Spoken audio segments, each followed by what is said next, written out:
पेड़ तक आ गया था बाढ़, तब तक हमने आवाज मार दिया तो वो बहुत फोर्स से आ गया बाढ़। तो कंपनी वाले को तो बिल्डिंग के पास था ऊपर कमरे में, तो मैंने ऊपर से सीट भी मारा। मैंने कहा भाई साहब भाग जाओ, ऊपर से ग्लेशियर आ गया। उत्तराखंड के चमोली में ग्लेशियर फटने से जो तबाही मची, उससे पूरा देश सन्न है। ग्लेशियर टूटा और धौली गंगा नदी में अचानक उफान आ गया। नदी पर चल रहे पावर प्रोजेक्ट में काम कर रहे लोग इस भयंकर बाढ़ की चपेट में आ गए। इस तबाही के बीच से अलग अलग कहानियां भी सामने आ रही हैं। तबाही के बाद हमारे संवाददाता ग्राउंड जीरो पर पहुंचे और वहां के हालात को दिखाए। इस दौरान वहां मौजूद एक गार्ड ने बताया कि उसने पहाड़ से जैसे ही तबाही का सैलाब नीचे उतरते देखा तो वो सीटी बजाकर लोगों को अलर्ट कर दिया, जिससे वहां मौजूद कई कर्मचारियों की जान भी बच गई।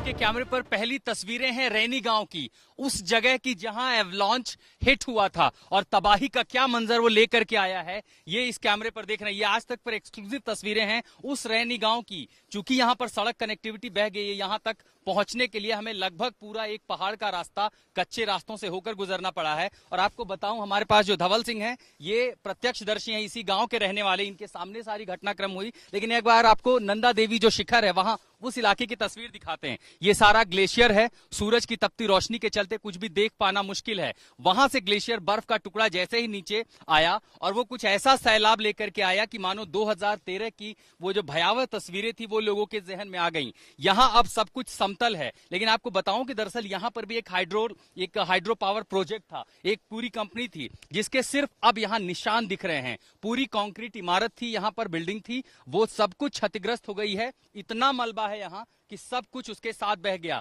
मलबे की जो ऊंचाई है लगभग 40 से 50 फीट ऊपर तक गई थी। यहां तक कि नीति को जोड़ने वाला ये जो स्ट्रेटेजिक पुल था, ब्रिज, वो भी क्षतिग्रस्त हो गया है। इसका भी मुआयना जो अफसर हैं वो कर रहे हैं। इसके साथ साथ गांव का जो एक हिस्सा आप देख पा रही हैं, इस गांव के कई सारे घर भी यहां से बह गए। यही वो दरिया है, ये जो आप देख पा रहे हैं नाला, दरअसल यही वो लाइन है जो इस पूरे सैलाब को लेकर के आई। एक बर्फ का टुकड़ा, बड़ा सा ग्लेशियर आता है और अपने साथ इतनी तबाही लेकर के आता है। धवल सिंह उन प्रत्यक्षदर्शियों ने जिन्होंने सब कुछ अपनी आंख से न सिर्फ देखा, बल्कि जो लोग यहां इमारत में फंसे थे उनको बचाने का भी काम कर रहे थे, उनको आवाज भी दे रहे थे। धवल सिंह जी, मैं चाहूंगा आप यहाँ आए संभाल के। दरवान सिंह, ये बताइए क्या हुआ था उस दिन, आपने क्या क्या देखा? कैमरे की तरफ देखिएगा और जानकारी दें हमारे तमाम दर्शकों को, क्या हुआ था आपके सामने? सर, ऊपर से जब बाढ़ आया, आवाज हुआ साहब, उसका बहुत भयंकर आवाज हुआ, पेड़ भी टूटा और कंपनी में यहाँ पर बहुत आदमी थे, 30-40 आदमी थे यहाँ कंपनी में। कितने लोगों को आप निकाल पाए उस समय? वो तो भाग गया साहब, इधर से यहाँ निकल गए जो बच गए, और औरों को पता नहीं चला साहब। ये नहीं पता चला कि बाकी लोग कहाँ हैं? हाँ, कहाँ है? जो जिसने देखा होगा बाढ़ आते समय, वो तो यहाँ बच गया, इधर आ गया खेत में, और औरों को पता नहीं चला साहब। आपको कितना समय मिला था आवाज सुन के लोगों तक मदद पहुंचाने में कि वो लोग वहां से निकल पाए? यहाँ तक आ गया था सर, यहाँ आगे तो कैमरा उधर वहां देखो। ये पेड़ तक आ गया था बाढ़, तब तक हमने आवाज मार दिया तो वो बहुत फोर्स से आ गया बाढ़। तो कंपनी वाले को तो बिल्डिंग के पास था ऊपर कमरे में, तो मैंने ऊपर से सीट भी मारा। मैंने कहा भाई साहब भाग जाओ, ऊपर से ग्लेशियर आ गया। तो कुछ कर्मचारियों ने तो उछाल काट के तब तक पूरा बिल्डिंग फट गया साहब।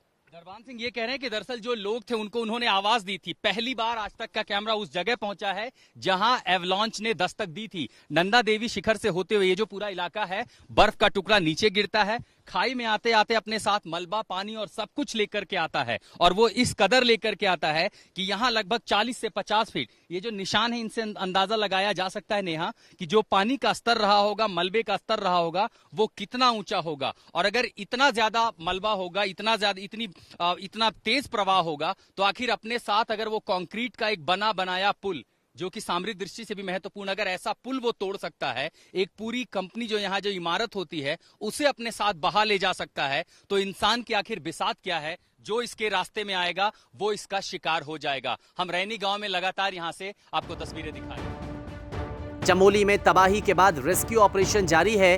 200 से ज्यादा लोग लापता बताए जा रहे हैं, जबकि करीब 20 लोगों के शव निकाले जा चुके हैं। दर्जनों लोगों को रेस्क्यू टीम ने बचाकर सुरक्षित जगह पर पहुंचाया है। बताया जा रहा है कि पावर प्रोजेक्ट के सुरंग के अंदर फंसने से कई मजदूरों की जान चली गई और 2 पावर प्रोजेक्ट का नामो निशान पूरी तरह से मिट गया। न्यूज़ तक ब्यूरो।